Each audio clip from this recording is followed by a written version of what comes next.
다니엘서 강의 오늘 다섯 번째 시간입니다. 오늘은 다니엘서 4장입니다. 간증이 있는 인생이라는 제목입니다. 간증이 있는 인생. 간증이 뭘까요? 간증이란 내 삶 속에서 만난 하나님을 다른 사람들에게 고백해 보는 거예요. 내 삶 속에서 만난 예수님을 다른 사람들에게 전해보는 겁니다. 과거에 내가 만난 예수님, 그리고 지금 내 삶 속에 함께 하시는 예수님, 그 예수님을 다른 사람들에게 전해보는 것, 그걸 간증이라 이렇게 말하죠. 그 간증 속에는 다음 세 가지 고백이 꼭 들어있어야 그걸 간증으로 쳐줍니다. 간증이라고 해서 뭐 그냥 막 이렇게 뭐 떠벌리는 게 간증이 아니고 다음 세 가지 내용이 반드시 들어가 있어야 그것을 간증이라 이렇게 말할 수가 있어요. 첫째로 예수님을 만나보니까 I am nothing. 나는 아무것도 아니구나. 하나님을 만나보니까 나는 진짜 별 볼 일 없는 인생이었구나 하는 거죠. 두 번째는 하나님이 모든 것 되시는구나. God is everything. 하나님이 전부시구나. 하나님을 만나보니까 하나님이 내 삶의 전부셨네. 예수님을 만나보니까 내 삶에 예수님이 모든 것 되시네. 라는 고백이죠. 그리고 세 번째는 그리스도 안에 있는 나는 그 어떤 것이다. 그 어떤 것이다. 비로소 내 삶에 들어오신 예수님, 내 삶을 통치하시는 하나님을 내가 만나보고 나니까 나는 아무것도 아니었고 하나님이 전부셨고 비로소 하나님 안에서 내 삶은 어떤 의미가 있는 삶이 된다는 이 고백이죠. 이런 게 들어있어야 돼요. 근데 오늘날 우리 간증하는 사람들, 이렇게 유명한 간증자들 이렇게 가끔 들어보면은 자기 자랑하다 끝나는 사람들 많아요. 그래서 그 간증의 끝자락에 뭐가 있냐면 자기가 아주 심한 고난을 당했는데 하나님이 도와주셔서 지금 내가 이만큼 이런 지금 위치에 올라갔노라, 이런 부와 또 명예를 얻었노라, 이런 이야기를. 그래서 그 간증을 나중에 쫙 짜면은 한 방울 뭐가 떨어지냐면 지금 자기가 잘 되고 있다는 거예요. 자기가 잘 되고 있다. 그거는 간증이 아니에요. 오히려 하나님의 영광을 가로채는 거죠. 가로채는 거. 저는 지금까지 이렇게 수많은 간증들 중에 아주 특별히 기억나는 간증이 하나 있어요. 정말 아직도 지금 제 머릿속에서 잊혀지지 않는 인상 깊은 간증. 그럼 바로 2002년 월드컵 때죠. 월드컵. 2002년 월드컵이 어디서 열렸어요? 우리나라에서 열렸어요. 야, 그때 우리나라 대표팀 경기 진짜 대단하지 않습니까? 엊그제도 우리 축구 대표팀이 극적으로 역전승을 거두었는데 진짜 2002년 월드컵 경기는 볼수록 지금 봐도 아주 그냥 가슴 뜨거운 그런 경기들인 거예요. 그런데 이제 그 경기들을 보면서 정말 기가 막힌 것은 우리 대표 선수들이 경기가 끝나면 그 운동장에 무릎 꿇고 앉아가지고 기도를 하는 거예요. 야, 참 누가 시키지도 않았는데 송종국, 이영표, 차두리 누가 시키지도 않았는데 이렇게 경기 끝나면은 엎드려가지고 막 기도를 하는 거예요. 그 장면이 TV 화면 속에 그대로 송출돼가지고 전 세계에 방송이 되잖아요. 야, 그것처럼 그렇게 정말 기가 막힌 간증이 또 어디 있겠습니까? 그런데 그것은 시작에 불과했어요. 진짜 기가 막힌 간증이 하나 있었어요. 그 대회의 마지막 결승전에서 어느 나라가 이깁니까? 브라질이 우승하죠. 브라질. 그런데 그 브라질 선수들은 자기들이 그렇게 다 우승한 다음에 시상대에 이제 올랐어요. 그래서 메달을 하나씩 걸어주더라고요. 그리고 월드컵 그 트로피 큰 줄리메 컵인가요? 무슨 컵인가요? 그거를 이제 시상하는데 그렇게 선수들이 쫙 시상대에 올라가지고 메달을 가슴에 딱 걸어주니까 기다렸다는 듯이 메달을 뒤로 훌러덩 제끼더니 유니폼을 벗어버리는 거예요. 자기들 국가대표 유니폼을. 그 유니폼을 딱 벗었더니 가슴에 Jesus loves you. 100% 지저스. only 지저스. 이런 글귀를 잔뜩 써갖고 나왔어요. 메달이 가려가지고 그게 안 보일까봐 메달을 뒤로 훌러덩 제끼는 거예요. 경기가 다 끝난 다음에 누구랄 것도 없이 모든 선수들이 모여가지고 그 운동장 한복판에서 엎드려가지고 기도한 것은 그건 아무것도 아니었어요. 시상대에 올라와가지고 예수 그리스도 자기들을 그 자리에 올려놓으신 그분이 예수님이셨다고 그렇게 고백하는 그 간증을 보면서 참 언론들은 애써 그 장면을 외면하려고 애를 썼지만 그렇게 브라질 선수들은 그 월드컵을 준비하는 4년 내내 그랬을 거 아니에요.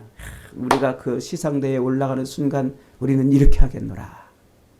예수 그리스도를 높이겠노라. 그런 꿈을 꾸면서 그렇게 경기를 준비한 것 아니겠습니까? 여러분들은 지금 어떻게 여러분들이 만난 예수님을 소개하고 있고 여러분들의 하나님을 어떻게 간증하고 있습니까? 사실 예수님을 만난 인생은 그의 삶 전체가 다 간증이에요. 예수님을 만난 인생은 그 삶이 모두 다 뭐라고요? 그리스도를 고백하는 것이어야 하니까 그 삶은 간증일 수밖에 없는 거죠. 예수를 만났는데도 불구하고 만약에 그리스도를 증거하고 그리스도를 나타내고 그리스도를 드러내는 삶을 살지 못하면 그는 간증 있는 인생이 아닌 거죠. 진짜 간증 있는 인생은 지금 자기가 만난 예수님, 지금 자기 삶의 주인이고 자기 삶의 통치자이고 자기 삶을 이끌어 가시는 그 하나님을 어떻게 할 수 있어요? 드러내는 거예요. 드러내는 거. 하나님의 영광을 위해 산다 이렇게 말하죠. 그러니까 예수를 만났다고 말하면서도 하나님의 은혜로 산다고 말하면서도 간증이 없는 인생은 오아시스 없는 물 없는 오아시스이고 간증이 없는 인생은 안고 없는 찐빵, 빛 좋은 개살구 그렇게밖에는 표현이 안 될 것입니다. 오늘 우리가 읽은 이 본문은 느부갓네살 왕이 개인적으로 하나님을 만나고 바벨론 온 땅에 자기가 다스리고 있는 그 모든 나라 백성들에게 조서를 내려서 자기가 만난 그 하나님, 자기가 체험한 그 하나님을 간증하는 그런 장면이죠. 1절은 이렇게 시작합니다. 같이 한번 읽겠습니다. 3절까지 시작. 느부갓네살 왕은 천하에 거주하는 모든 백성들과 나라들과 각 언어를 말하는 자들에게 조서를 내려놓으라 원하노니 너희에게 큰 평강이 있을지어다. 2절 지극히 높으신 하나님이 내게 행하신 이적과 놀라운 일을 내가 알게 하기를 즐겨하노라. 참으로 크도다 그의 이적이요 참으로 능하도다 그의 놀라운 일이요 그의 나라는 영원한 나라요 그의 통치는 대대에 이르리로다. 야, 지금 이방 나라요 유다를 멸하고 예루살렘 성전을 허물어버린 그 왕의 고백이라고 말하기에는 믿기지 않을 만큼 너무나 엄청난 고백을 하고 있는 거죠. 요 1절부터 3절까지 요 고백만 똑 떼넣어가지고 그것만 읽으면 마치 다윗의 고백 같은 느낌이 들고 또 솔로몬의 고백 같은 그런 고백 같지 않습니까? 4절부터 36절까지가 느부갓네살이 그렇게 이런 고백과 간증을 하게 된 이유가 이제 소개가 되어 있죠. 어느 날 느부갓네살이 자기 집에서 편히 누워서 이 궁에서 이제 평강을 누리고 있는데 꿈을 꿉니다. 땅의 한가운데 그 땅의 한가운데에 나무가 한 그루 있었는데 그 나무가 하늘 끝까지 자랄 정도로 높이 자라는 거예요. 그리고 그 나무가 잎사귀가 얼마나 풍성한지 그리고 열매가 얼마나 많은지 그 많은 새들이 그 열매를 먹고 그늘에 쉬고 수많은 동물들이 그 열매로 배를 불리고 있는 거예요. 모든 육체를 가진 것들이 그 나무로부터 먹을 것을 얻고 있는 거예요. 그런데 어느 날 한 순찰자, 내려다보고 이렇게 살피는 순찰자가 하늘로부터 내려와가지고 갑자기 그 나무를 그루터기에만 남겨놓고 댕강 베버렸어요. 그러자 그 나무에 의지해서 살고 있던 모든 새들과 짐승들도 다 떠나고 그 홀로 된 그루터기, 그 그루터기는 쇠와 노줄에 꽁꽁 동여 매인 채 이슬에 젖고 짐승처럼 그렇게 풀로 생명을 유지하면서 7년을 보낸다는 꿈이었어요. 느부갓네살은 그 꿈을 인해서 번민하다가 바벨론의 모든 박수와 술객들 그리고 술사들을 부르지요. 2장에서는 자기가 꾼 꿈을 말하지 않았어요. 그리고 그 꿈이 뭔지 맞춰봐라 이렇게 말했는데, 그러니까 이제 술사들이 왕이여 당신이 꾼 꿈이 무언지를 우리에게 말해주어야 우리가 그 꿈을 해몽하지 않겠습니까? 이랬잖아요. 그러니까 느부갓네살이 야 이놈들아 내가 그 꿈을 말하면 니네들이 그 꿈은 이러이러한 뜻입니다 라고 그렇게 말한다고 할 때 내가 그게 맞는지 안 맞는지를 어떻게 아냐? 니들이 거짓말을 하는 건지 어떻게 아냐? 그래서 꿈을 말하지 않지요. 그런데 오늘 본문에서 4장에서는 자기가 꾼 꿈을 말해요. 그렇게 꿈을 말했는데도 그 꿈을 해석하는 사람들이 해몽하는 사람이 없었어요. 그러자 느부갓네살은 다니엘을 또 부릅니다. 다니엘. 자기가 이름 붙여준 벨드사살이라는 이름 붙여준 그런 박사죠. 벨드사살은 벨이여 그 생명을 보존하소서 이런 뜻입니다. 그러니까 2장에서 이미 다니엘의 꿈 해몽을 경험했기 때문에 그는 다니엘을 바벨론과 갈대아의 모든 술사들, 점쟁이들 또 그들의 수장으로 삼았었죠. 다니엘은 그 느부갓네살 왕의 꿈을 듣고는 느부갓네살 왕이 처할 그 무서운 장래의 일 때문에 쉽게 말해주지 못합니다. 번민을 해요. 야, 이걸 내가 왕한테 말하면 왕이 이 내용을 듣고 기절할 텐데, 아니면 화가 나가지고 우리를 죽일지도 모르는데, 그래서 번민을 하다가 그래도 이제 할 수 없이 이제 말을 합니다. 다니엘의 해몽에 의하면 느부갓네살 왕이 꿈에서 본 그 거대한 나무는 느부갓네살 자신이었어요. 그의 권세는 한이 없고 끝이 없고 모든 백성들은 그의 권세와 그의 은혜로 사는 거였어요. 그 나무가 잎이 울창하고 이렇게 막 번성해서 모든 새들과 동물들이 다 그 나무의 열매를 먹고 그 가지에 깃들이면서 있었던 게, 그게 바로 느부갓네살의 권세와 은혜 아래 모든 백성들이 그렇게 살고 있는 모습이었던 겁니다. 그런 태평성대의 시절에 갑자기 지극히 거룩한 이가 와가지고 명령을 내렸는데요. 그래서 그 모든 나무의 가지들을 다 쳐내고 그 나무에 그루터기만 남겨놓은 거예요. 그루터기만. 그리고 사람들로부터 쫓겨나 들짐승들과 함께 살면서 소처럼 풀을 뜯어먹고 이슬에 젖고, 그래서 7년 동안 들판을 헤매고 다닐 것이다. 이렇게 말해줍니다. 그렇게 지내는 동안 모든 것을 다 잃고 나서 그렇게 들판에 소처럼 풀을 먹고 이슬을 맞고 짐승처럼 지내는 7년 동안 뭘 깨닫는다고요?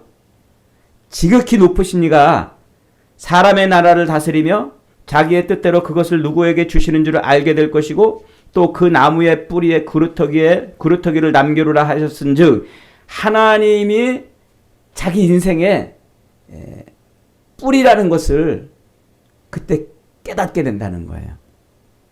그러면서 27절에 이렇게 덧붙이죠. 27절에 같이 한번 읽어봅니다. 시작. 그런즉 왕이여 내가 아뢰는 것을 받으시고 공의를 행함으로 죄를 사하고 가난한 자를 긍휼히 여김으로 죄악을 사하소서. 그리하시면 왕의 평안함이 혹시 장구하리이다. 혹시 장구하리이다. 그러니까 이게 다니엘이 느부갓네살 왕에게 왕이여 그 거대한 나무, 모든 동물과 식물들이 깃들어서 의지하고 삶을 살았던 그 거대한 나무가 바로 당신인데, 거룩하신 이가 당신을 그루터기만 남겨놓고 댕강 베어버려서 당신은 들판에 나가서 미친 자가 되어서 소처럼 풀을 먹고 이슬을 맞으면서 7년을 보낼 것입니다. 그때서야 비로소 당신은 하나님을 경험하게 될 겁니다. 그때서야 비로소 당신은 하나님이 이 모든 것의 주인이시구나, 이 모든 것을 주신 분이구나, 그때 깨닫게 될 것입니다. 그러니 빨리 회개하시고 정의와 공의를 행하소서라고 말을 해줬어요. 그러다가 이제 1년이 지났습니다. 느부갓네살 왕이 바벨론 왕궁 지붕에서 거닐면서 30절에 이렇게 말합니다. 나 왕이 말하여 이르되 이 큰 바벨론은 내가 능력과 권세로 건설하여 나의 도성으로 삼고 이것으로 내 위엄의 영광을 나타낸 것이 아니냐 하였더니 그랬어요. 이 짧은 한 구절에요, 내가 라는 표현이 5번이나 들어가 있어요. 이 큰 바벨론은 내가 내 능력과 권세로 나의 도성으로 삼고 내 위엄과 내 영광을 나타낸 것이 아니냐. 자기의 힘으로 이 모든 것을 건설했다는 것이죠. 그렇게 포효하듯 자기를 드러내는 그런 외침을 외치는 그 순간 갑자기 하늘에서 소리가 납니다. 느부갓네살 왕아, 네게 말하노니 나라의 왕위가 네게서 떠났느니라. 그리고는 다니엘이 해몽한 대로 그는 그 꿈대로 그렇게 삶을 살죠. 짐승꼬를 하고서 7년 동안 이슬을 맞으면서 살아갑니다. 그리고 7년 후에 그가 하늘을 우러러 보았더니 다시 총명이 돌아왔다고 그랬어요. 그 하늘을 우러러 봤다는 말이 회개했다는 말인지 아니면 그가 엎드려 통곡했다는 말인지 정확히 알 수는 없습니다만 어쨌든 그렇게 하늘을 우러러 보니까 그에게 다시 총명이 돌아왔다. 이에 느부갓네살이 총명이 돌아오자 어땠다고요? 하나님을 높이는 거예요. 야, 하나님 대단하십니다. 하나님 지극히 높으신 하나님, 하나님께 감사하며 영생을 하시는 이를 찬양하고 경배하면서 마지막에 그러지요. 그의 일이 다 진실하고 그의 행하심이 의로우심으로 교만하게 행하는 자를 그가 능히 낮추신다. 이렇게 고백을 했다는 내용입니다. 여러분이 지금 다니엘이 이런 느부갓네살 왕의 이 간증을 아주 자세하게 소개하고 있는 이유가 무엇일까요? 오늘 본문에는 정확한 연대를 측정할 수 있는 날짜가 나오지는 않습니다만 그는 이제 BC 606년에 아버지 나부팔라살과 함께 갈그미스 전투에 참여해서 승리를 거두죠. 그러니까 BC 606년에 저 이집트와 대결을 벌이는 그 갈그미스 전투에는 왕자의 신분으로 등장을 한 거예요. 세계 무대에. 그때 나이가 채 20살도 되지 않았습니다. 그러고서는 이제 아버지의 뒤를 이어서 왕이 된 후 거침없이 세계를 정복합니다. 결국은 BC 586년에 하나님의 나라인 이스라엘을 멸망시키죠. 예루살렘을 허물어 버리고 예루살렘 성전을 허물어 버립니다. 그리고서는 24년 뒤인 BC 562년에 죽습니다. 그는 생전에 세상을 정복한 것으로도 유명하지만 그는 메디아 왕국의 아미티스를 왕비로 맞아가지고 세계 7대 불가사의라고 하는 공중 정원을 건설한 것으로 유명하지요. 오늘 본문 4절에 보니까 이럽니다. 나 느부갓네살이 내 집에 편히 있으며 내 궁에서 평강할 때에 29절에 12달이 지난 후에 내가 바벨론 왕궁 지붕에서 거닐세 이렇게 말합니다. 그러니까 지금 이 모든 세계를 다 정복하고 평강을 얻어서 이제 바벨론 왕궁의 지붕을 거닐 때, 이게 이제 공중정원을 거닐 때라는 말입니다. 그러니까 모든 세계를 다 정복하고 이제 평강을 누리고 있는 때예요. 이때가 이제 시간적으로 언제쯤 되겠습니까? BC 605년에 예루살렘을 1차 정복해가지고 다니엘을 비롯한 많은 백성들을 끌고 오지요. 그리고 589년에 또 2차 포로를 잡아오고 586년에 597년에 2차 포로를 잡아오고 586년에 드디어 이제 예루살렘을 멸망시켜요. 그리고 이사야 선지자나 이런 선지서에 예언되어 있는 대로 주변에 많은 나라들을 다 정복을 합니다. 그게 이제 BC 580년쯤에요. 세계를 완전히 정복한 거예요. 580년쯤에. 562년에 죽으니까 약 한 20여 년 동안 그는 이제 무엇을 하냐면 바벨론에 공중정원을 지어요. 이 메디아 왕국은 저쪽 지금의 저 카자흐스탄, 타지키스탄 그쪽 그 높은 고지대에 있던 나라인데 그 왕비가 허허벌판 사막밖에 없는 그 이라크 지역에 와가지고는 아주 외로워하고 힘들어합니다. 그러니까 그 사막에 뭐를 세우는 거예요? 공중정원을 세워요. 공중정원은 하늘에 매달려 있는 정원이 아니고 그 사막에다가 거대한 산을 세워요. 그리고 그 산 중간중간에 정원을 만들어 놔요. 정원을. 근데 여러분, 그 사막 지역에, 이라크의 물이 없는 그 사막 지역에 정원을 만든다는 것도 참 어려운 일이잖아요. 그런데 아주 높은 산을 만들고 그 산을 깎아가지고 평평한 정원을 수도 없이 만들어가지고 아주 높은 정원을 만들어내요. 그렇게 하려면 뭐가 필요해요? 물이 필요하잖아요. 물이 필요한 거잖아요. 아마도 이때 그 공중정원을 짓기 위해서 동원된 인력들이 예루살렘에서 잡아온 1차, 2차, 3차를 정복하면서 잡아온 그 수많은 포로들, 그 포로들이 아마 유다 백성들이 동원됐을 것 같습니다. 저 앞에 그 시편 137편에 가면은 포로로 잡혀온 유다 백성들이 그 바벨론 생활을 하면서 고통스러운 그 삶을 노래한 노래가 나와요. 그 137편인데 1절에 보면 우리가 바벨론 여러 강변에서 거기에 앉아서 시온을 기억하며 울었도다 그래요. 바벨론 강변에 앉아서 울었다 그래요. 거기는 사막이기 때문에 강이 없는 곳입니다. 그 강은 수로를 말하는 거예요. 인공 강이죠. 인공 수로. 그러니까 그 공중정원에 물을 대기 위해서 저 그 유프라테스 강에서부터 수로를 그 먼 거리를 수로를 파가지고 물을 끌어온 거예요. 시편 137편 8절에 보니까 이렇게 시를 마무리합니다. 멸망할 딸 바벨로나 네가 우리에게 행한 대로 네게 갚는 자가 복이 있으리로다. 네 어린 것들을 바위에 메어치는 자는 복이 있으리로다. 이게 지금 누가 노래하느냐면 유다 백성들이 바벨론 포로로 잡혀가가지고 거기서 생활하다가 지은 시란 말이에요. 근데 바벨론 강변에서 우리가 울었도다 그러면서 마지막에 뭐라고 지금 노래하고 있어요? 이 바벨론을 저주하는 노래를 하고 있어요. 이 바벨론아 네가 우리한테 행한 대로 너한테 갚아주는 자가 복이 있다 하는 거예요.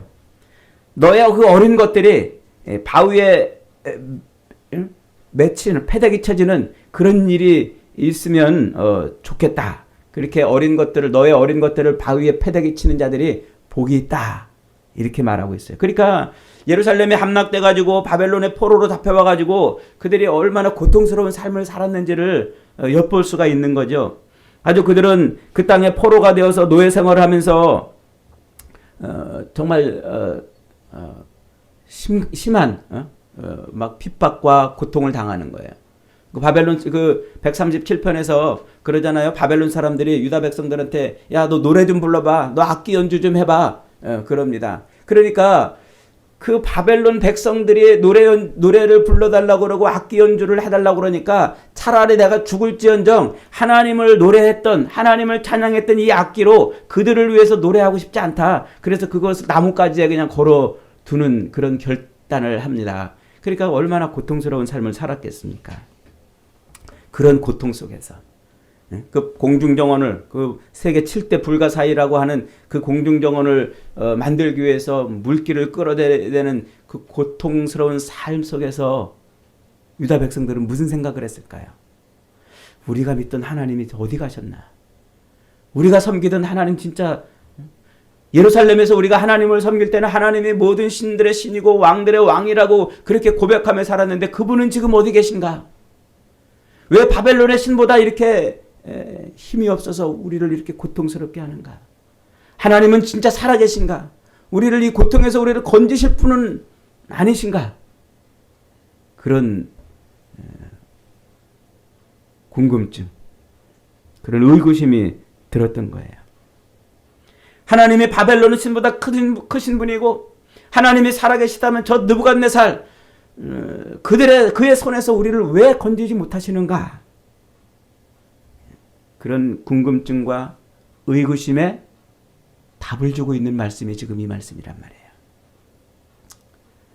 다니엘은 성전을 허물어버리고 하나님의 백성을 사로잡아서 세상의 왕궁을 세우다가 짐승처럼 살아가야 했던 그 느부갓네살의 삶을 통해서 지금 이렇게 외치고 있는 겁니다. 하나님은 온 세상의 통치자이시다. 하나님은 느부갓네살을 세우기도 하시고 쓰러뜨리기도 하시는 분이다. 그를 패하시는 분도 하나님이시다. 하나님은 교만한 자를 반드시 멸하신다. 그게 지금 다니엘이 이스라엘 백성, 유다 백성들에게 주고자 하는 메시지입니다. 하나님의 성전을 허물고 자기 힘과 자기 권세와 자기 권위를 가지고 세상에서 자기를 드러내고 살았던 그 느부갓네살을 통해서 하나님은 지금도 살아계신 분이라고 말씀하고 있는 겁니다. 여러분, 오늘 이 느부갓네살의 간증을 통해서 다니엘서가 말해주려고 하는 내용이 뭡니까? 아주 간단하고 단순하지 않습니까?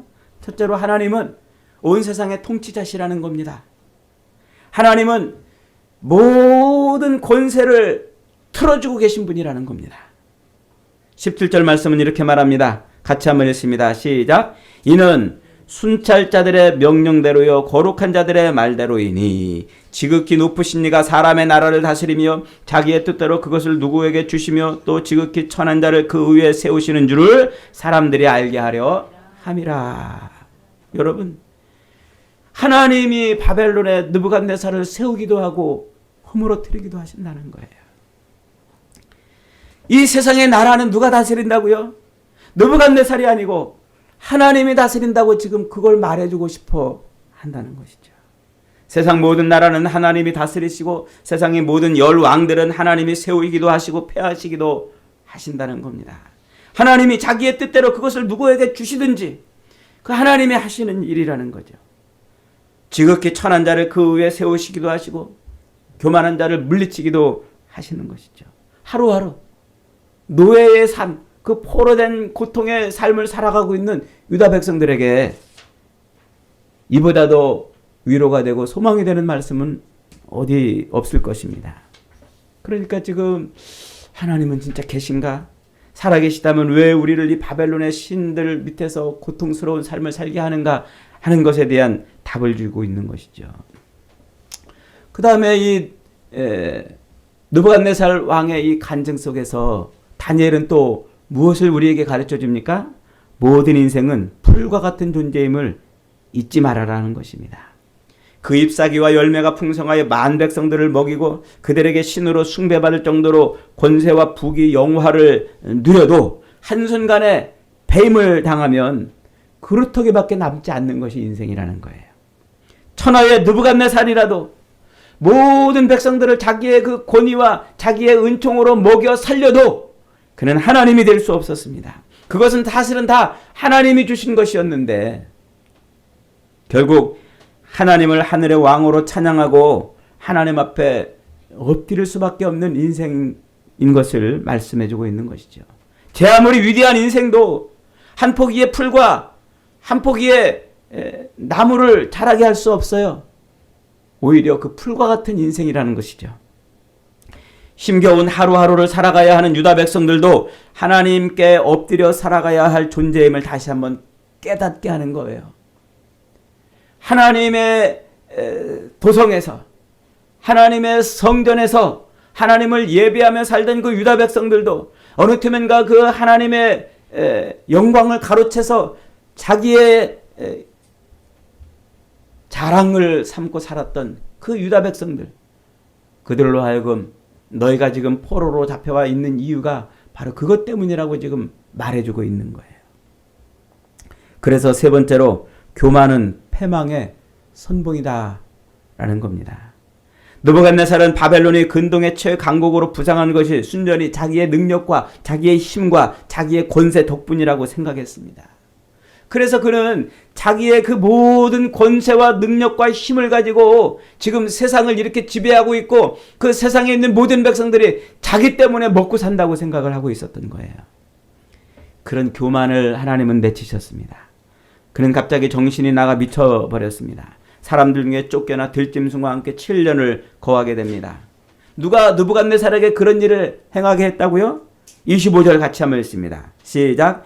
왕이 사람에게서 쫓겨나 들짐승과 함께 거하며 소처럼 풀을 먹으며 하늘 이슬에 젖을 것이요 이와 같이 7대를 지낼 것이라. 그때에 지극히 높으신 자가 인간 나라를 다스리며 자기의 뜻대로 그것을 누구에게 주시든지 주시는 줄 아시리라. 26절 보세요. 하나님이 다스리는 줄을 왕이 깨달은 후에야 왕의 나라가 견고하리라. 하나님께서는 교만한 나무를 찍어버리듯 교만한 사람을 반드시 찍어내버리신다는 거죠. 하나님의 능하신 손을 경험하고서야 느부갓네살은 끝내 이렇게 고백합니다. 무릇 교만하게 행하는 자를 그가 낮추심이라. 하나님의 선민이라고 말하면서 성전에 우상을 가져다 놓고 자기들의 욕망을 위해 살았던 그 유다 백성들의 교만을 지금 돌아보게 하고 계시는 거예요. 그들이 바벨론의 포로로 잡혀와서 그렇게 고통스러운 자기들이 누리고 있던 그 모든 것을 다 잃어버리고 고통스러운 삶을 살아야 되는 이유가 뭐라는 겁니까? 그들이 교만했다는 거예요. 그들이 교만했다. 느부갓네살을 통해서 지금 유다 백성들을 깨우치고 있는 것이죠. 여러분, 오늘 느부갓네살이 만난 하나님은 어떤 분이십니까? 그가 진심으로 회개하고 회심을 했는지는 알 수 없습니다만 그는 고백합니다. 세상 모든 나라를 다스리시고 왕을 세우기도 하시고 패하기도 하시는 분은 하나님이시라고 말입니다. 지금도 살아계셔서 인생의 생사 화복과 빈부 귀천을 주관하시며 세상 모든 역사를 주관하시는 분이 하나님이시라고 말이죠. 겸손한 자를 기뻐하시고 교만한 자는 제 아무리 높은 데 처할지라도 반드시 끌어내리시고 그리고 비천한 곳에 두시는 분이 하나님이시라고 말이죠. 그래서 우리 인생은 가진 것 자랑하지 말고 지금 내가 누리는 것 자랑하지 말고 지금 내가 소유하고 있는 것으로 이것이 내 존재라고 생각하지 말고 내 삶 속에 들어와 계신 하나님 앞에 엎드리라는 겁니다. 하나님 앞에 엎드리라.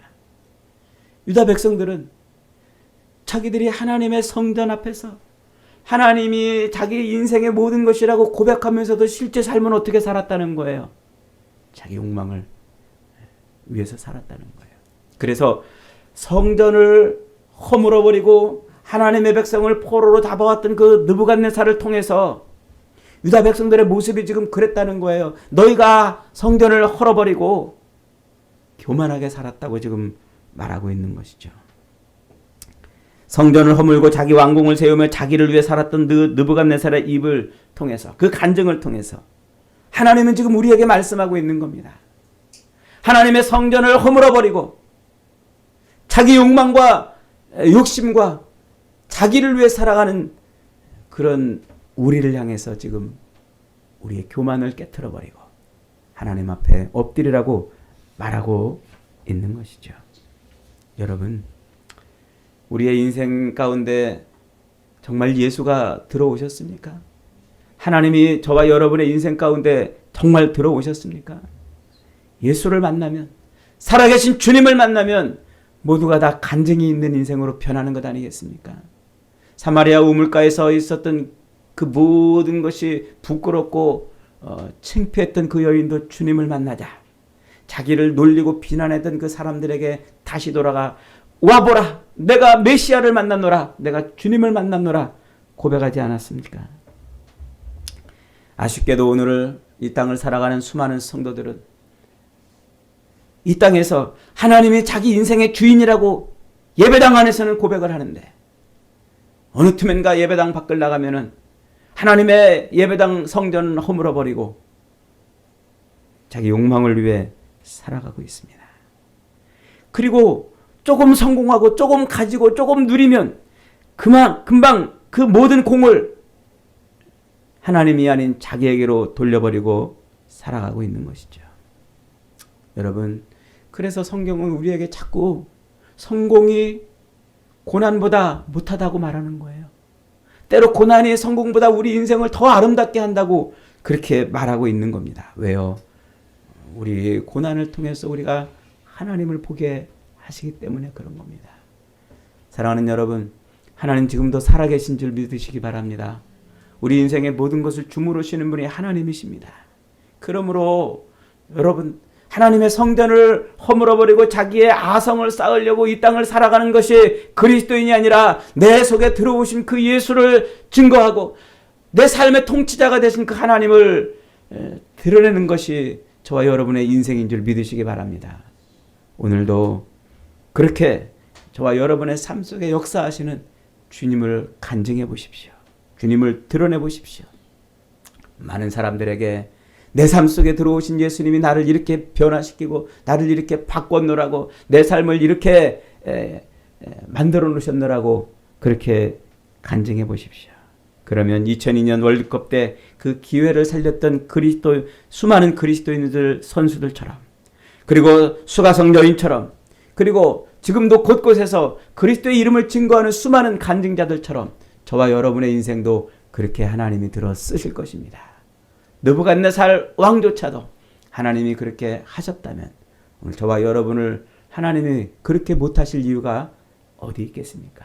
사랑하는 여러분, 살아계신 하나님께 저와 여러분의 모든 것을 의탁하고 그분만 드러내고 그분만 나타내고 그분만 소개하는 그런 인생이 되어서 하나님의 영광을 온전히 드러내는 복된 인생들 다 되시기를 주님의 이름으로 축복합니다. 아멘. 아멘.